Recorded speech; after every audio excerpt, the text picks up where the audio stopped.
Can a narcissist love God? Perhaps there is someone in your life who has the traits of a narcissist. They may present as a kind, generous, humble, godly person in public, but behind closed doors they are angry, cruel, contemptuous, sullen, moody, mean, arrogant, critical, sharp, volatile with the people closest to them. And to add more complexity to the mix, they are spiritual people. They go to church or they're in ministry and they spend a lot of time in prayer and reading the Bible. They worship God, they serve, they are sacrificial givers. Is it possible for them to love God even if they are a narcissist?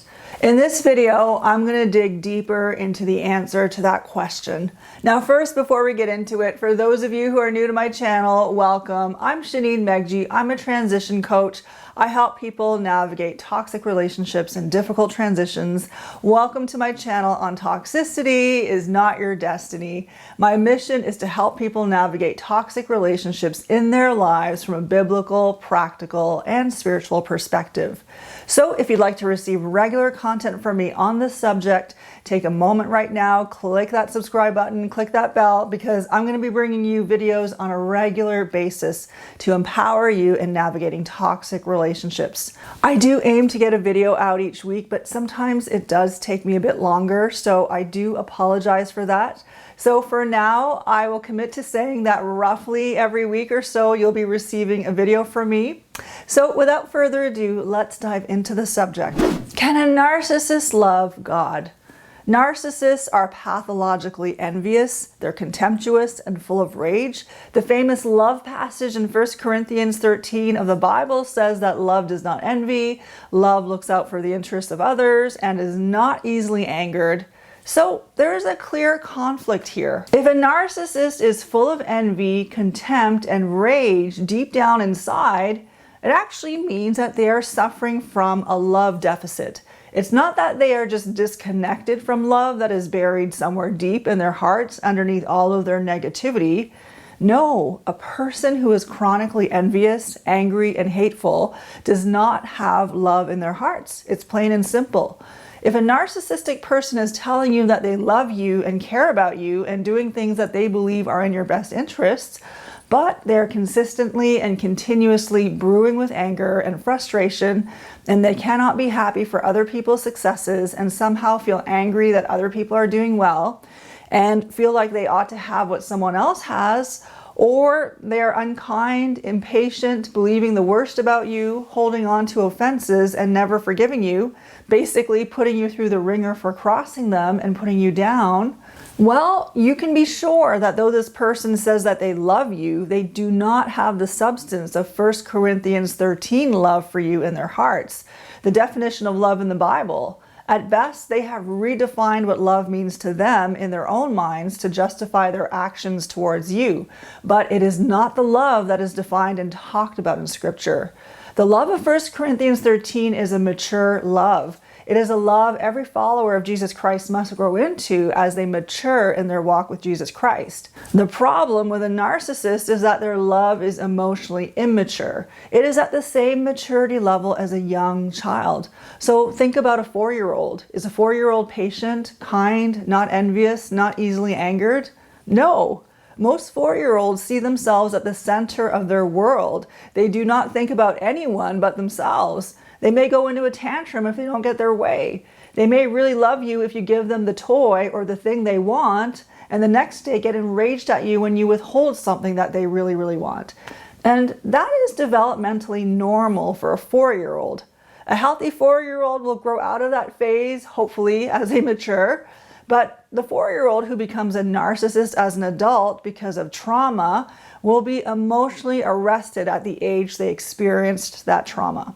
So if their trauma happened when they were 4 or 5 years old, their emotions will be stunted at the age of a 4 or 5-year-old.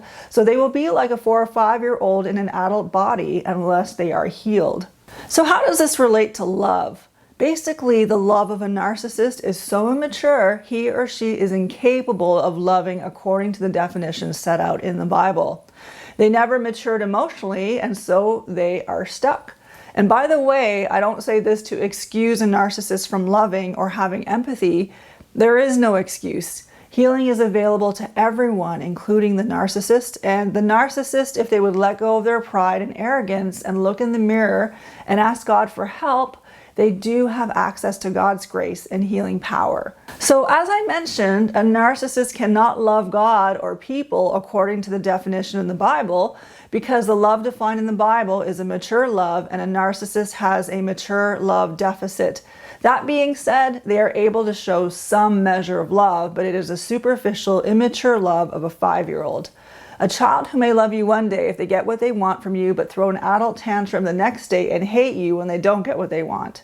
But don't mistake the narcissist's immature love for a childlike, innocent love. It is not anywhere close, since the narcissist is not a child, but a full-grown adult with other highly developed faculties that a child just does not have.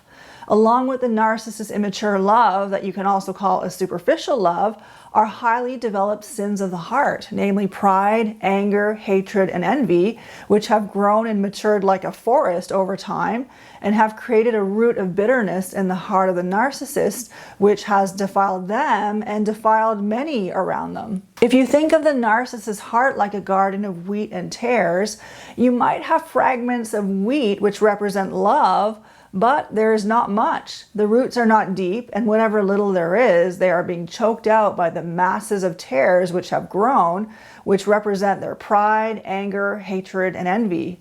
Children are innocent because they have not been introduced to evil, but a narcissist harbors much evil in their hearts, while at the same time having an immature and superficial love for people.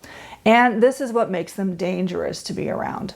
When you are talking about the subject of love with a narcissist, understand that they have their own definitions of what that means. If a narcissist tells you that they love you, ask them what love means to them. It would be interesting to know, because certainly love has to do with attitudes of the heart. According to 1 Corinthians 13, love is being patient, kind, not envious, not boastful, not proud, not dishonoring towards others, not self-seeking, not easily angered, not delighting in evil, but rejoicing in the truth. Love is protecting, trusting, hoping, and persevering. And because the emotions of a narcissist are stunted from a young age, their emotions are quite shallow and immature. They could never live up to the definition of love spelled out in 1 Corinthians 13. So I began this video by asking if a narcissist can love God, and talked about the narcissist's deficiency of love, especially towards other people. And the reason I talked about the narcissist's deficiency of love towards people is because how a narcissist loves or doesn't love people is actually how a narcissist loves or doesn't love God. How a narcissist treats the people under their care or in their life is how they are treating God. If someone loves God, they have to love people, because God loves people so much. God sent His only Son to die for the souls of people. That is how much value God places on the soul of a human being. So when a person consistently and constantly tears down and is destructive towards another person, they cannot be loving God, because they're hurting God. They are damaging something that is very precious and valuable to God. People are created in the image of God, so they smell like God. If you can't stand the smell of people, then you definitely are not going to like God. God uses people to be His mouth, His hands, and His feet.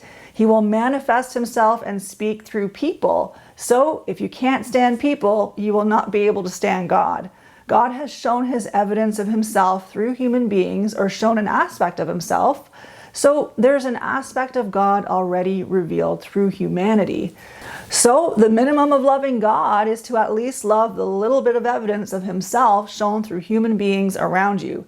If you have a real distaste or disgust for people and all the human qualities of humans, you will probably feel a disgust and distaste about God. God came on earth as a human, and so one of the ways God has expressed Himself to humanity is by becoming a human Himself through Jesus Christ. So if a narcissist wants to devalue the human beings that God places around him or her, the narcissist is also devaluing God. And there's a profound scripture about this with the story of the sheep and the goats. Perhaps you've heard it. Jesus pretty much says that however you treated the least of the people around you is how you treated Him. God expects compassion, care, and love, but if a narcissist instead devalues and despises, Jesus pretty much says, how you treated the least of these is how you treated me. So the measure of loving God is how you love others. 1 John 4:20 says it well, whoever claims to love God yet hates a brother or sister is a liar. For whoever does not love their brother and sister whom they have seen cannot love God whom they have not seen.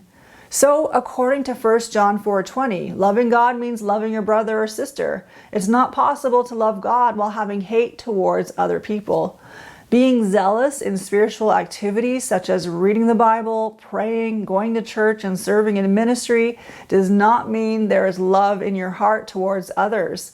Paul the Apostle even warned that if a person does all these spiritual activities, like fathom the mysteries and knowledge of the world and surrender their body to the flames, but they don't have love, they're nothing. And all that stuff means nothing. It's also interesting to note that when God encountered Moses, the first adjective he used to describe himself was compassionate. The verse actually says, and he passed in front of Moses, proclaiming, the Lord, the compassionate and gracious God, slow to anger, abounding in love and faithfulness. It goes to show that if we want to become like God, we also need to endeavor to become compassionate like God, and gracious and slow to anger and abounding in love and faithfulness. That is true Christianity. Becoming like God means embodying those very attributes that he uses to describe himself. The problem with some narcissists, perhaps the more high-functioning ones, is that they go through life with their checklist of things they need to accomplish, and they can reduce their faith in Christ into a list of things to accomplish in order to feel good about themselves. And this is a religious spirit. Narcissism and religiosity go hand in hand. Any place where you might find religiosity is where you will also likely find a narcissist at the head of it all. The reason why narcissists gravitate towards religiosity is because religion doesn't require the heart. You can fulfill all kinds of religious requirements and omit your heart in the process. Jesus told the Pharisees that their hearts were full of greed and wickedness, yet the Pharisees were tithing. They knew their Bibles inside out. They went to church and they prayed 3 times a day. Listen, a person can do all these religious activities and be more demonized than a sinner who doesn't know Jesus. And I would venture to say that these types of people are more dangerous than demonized people that don't know Christ. Why would that be? Because these are the types that are always nailing Jesus Christ to the cross. They are the biggest enemies of Jesus Christ. That is the scary thing. They can make themselves look so much like a follower of Jesus, so pious and so godly, and they are the biggest enemies because they turn what should be life-giving and leading people into eternal freedom into bondage and slavery. And this is the furthest expression of Christianity. Christianity is all about love. Love God, love your neighbor and yourself, and love your enemies. So, can a narcissist love God? The answer is no.